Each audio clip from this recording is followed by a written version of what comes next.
Assalamualaikum warahmatullahi wabarakatuh. Pada kesempatan ini saya akan menjelaskan tentang elemen model analisis pada rekayasa perangkat lunak. Adapun pemodelan analisisnya merupakan pada tingkat teknik. Rekayasa perangkat lunak ini dimulai dengan serangkaian tugas pemodelan di mana membawa kepada suatu spesifikasi lengkap dari persyaratan representasi dan juga representasi desainnya yang berkomprehensif bagi perangkat lunak yang dibangun. Bentuk dari elemen model analisis untuk dapat mencapai ketiga sasaran utamanya, kita harus memenuhi yang pertama dapat menggambarkan apa yang dibutuhkan untuk pelanggan. Yang kedua, dapat membangun dasar bagi pembuatan desain perangkat lunak, dan yang ketiga kita dapat membatasi serangkaian persyaratan yang dapat divalidasi begitu perangkat lunak dibangun. Untuk mencapai sasaran tersebut, maka dibuatlah beberapa model analisis yang berisi data dictionary. Pada data dictionary ini merupakan penyimpanan yang ada deskripsi dari semua objek data yang dikonsumsi atau diproduksi oleh perangkat lunak. Yang kedua ada namanya entity relationship diagram. Pada entity relationship diagram dia lebih menggambarkan hubungan antara objek diagram atau objek datanya. Ada data flow diagram. Pada data flow diagram dia lebih memberikan indikasi mengenai bagaimana data itu ditransformasi pada saat data bergerak melalui sistem. Dan juga pada data flow diagram ini dia lebih menggambarkan fungsi-fungsi yang akan ditransformasikan aliran datanya. Yang keempat ada state transition diagram. Pada state transition diagram ini lebih menunjukkan ke bagaimana suatu sistem itu bertingkah laku sebagai akibat dari kejadian yang eksternal. Yang kelima ada control specification. Pada control specification ini terdapat informasi tambahan mengenai aspek kontrol dari perangkat lunak.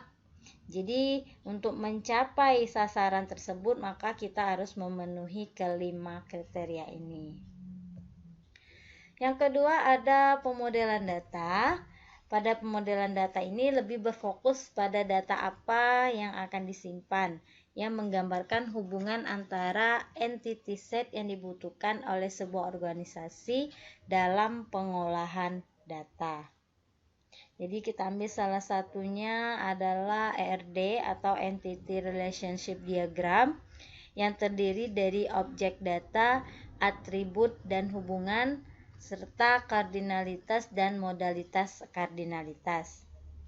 Objek data ini dia merupakan representasi dari hampir semua informasi gabungan yang harus dipahami oleh perangkat lunak. Kalau atribut menentukan properti suatu objek datanya.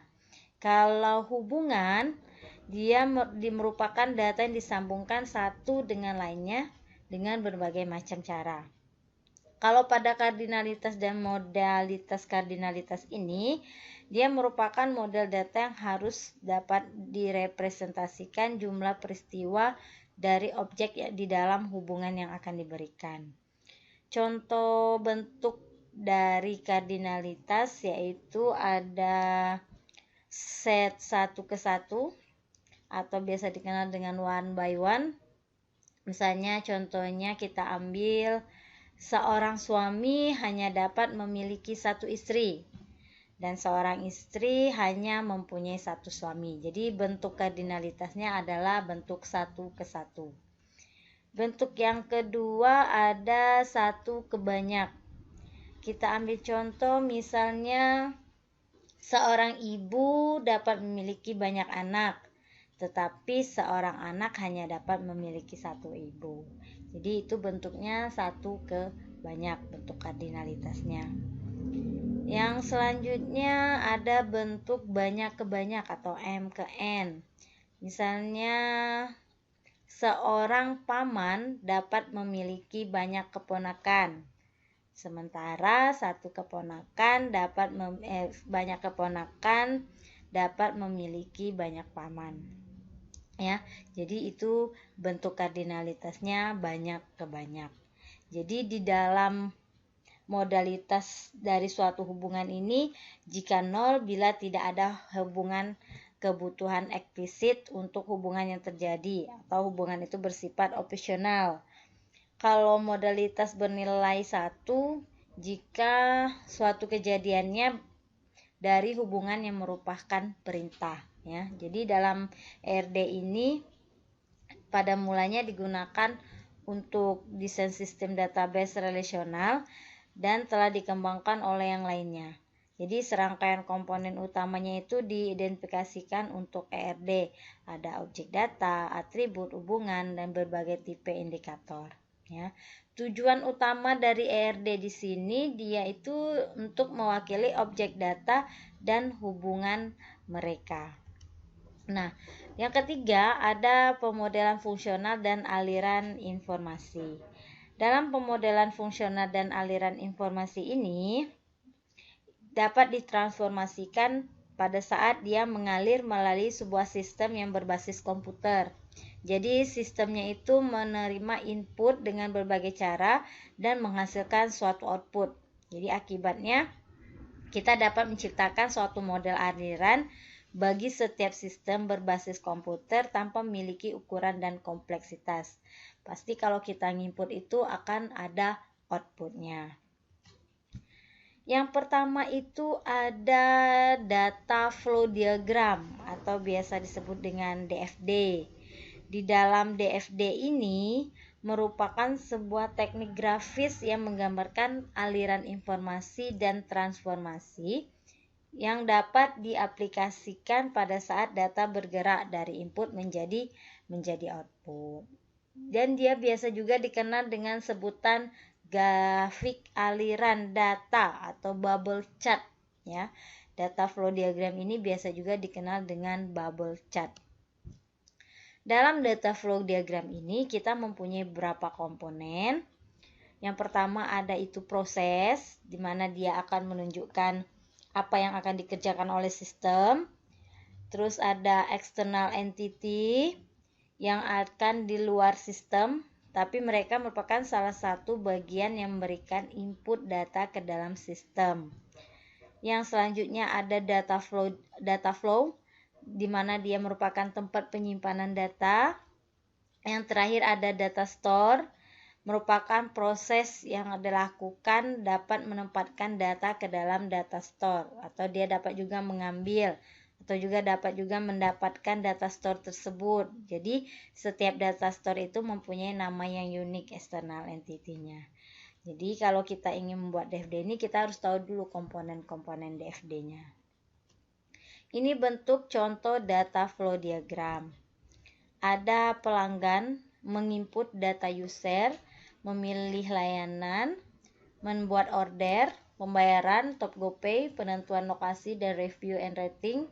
Terus dia akan mendapatkan output berupa konfirmasi order, data review, data tarif, dan lama perjalanan, invoice order, dan pembayaran. Sedangkan dari driver objek online-nya, dia akan menginput data driver dan konfirmasi order. Dan dia akan menerima output berupa data order dan juga data review rating. Nah, selanjutnya ada yang namanya kamus data, ya. Di dalam kamus data ini merupakan suatu daftar data elemen yang terorganisir dengan definisi yang tetap dan sesuai dengan sistem, sehingga kalau user dan analis sistem mempunyai pengertian yang sama tentang input, output, dan komponen dalam data store-nya.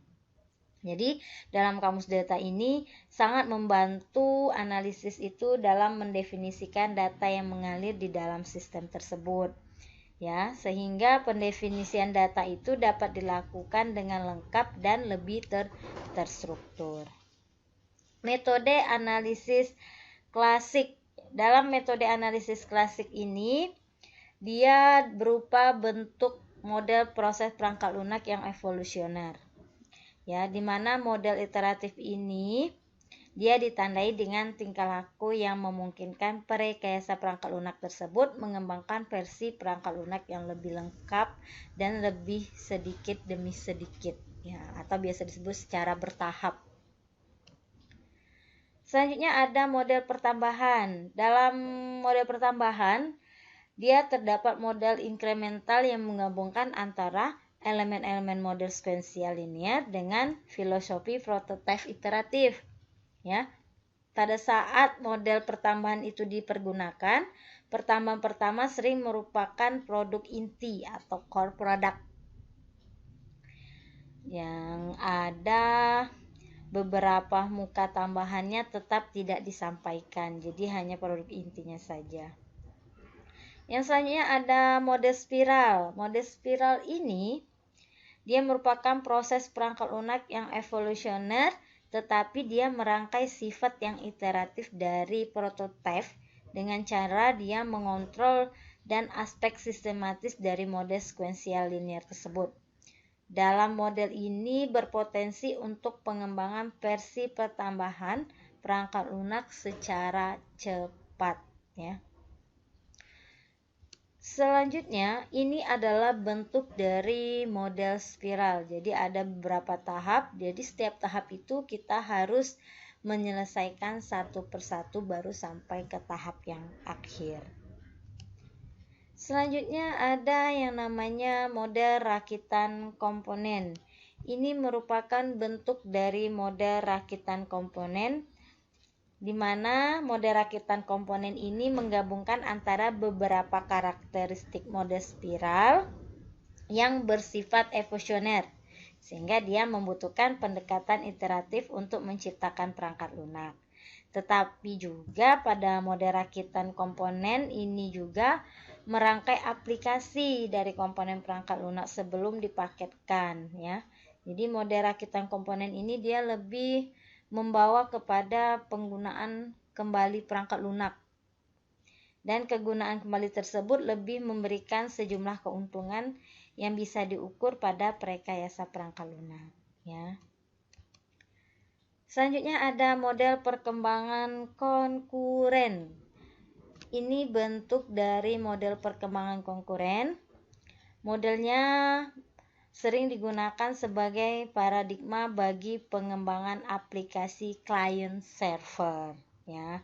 Sistem client servernya ini dirancang dari serangkaian komponen fungsional. Jadi bila diaplikasikan kepada client server, model proses konkuren akan mendefinisikan aktivitas di dalam dua dimensi, di mana dimensi sistem dan dimensi komponen. Dimensi komponen dituju dengan dua aktivitas, ada desain dan realisasi. Jadi pada kenyataannya model proses konkuren ini dia bisa diaplikasikan ke dalam semua tipe perkembangan perangkat lunak dan memberikan gambaran akurat mengenai keadaan tertentu dari sebuah proyek. Oke, sekian penjelasan dari saya mengenai analisis elemen model analisisnya. Lebih dan kurang saya mohon maaf. Wabillahi taufiq wal hidayah. Wassalamualaikum warahmatullahi wabarakatuh.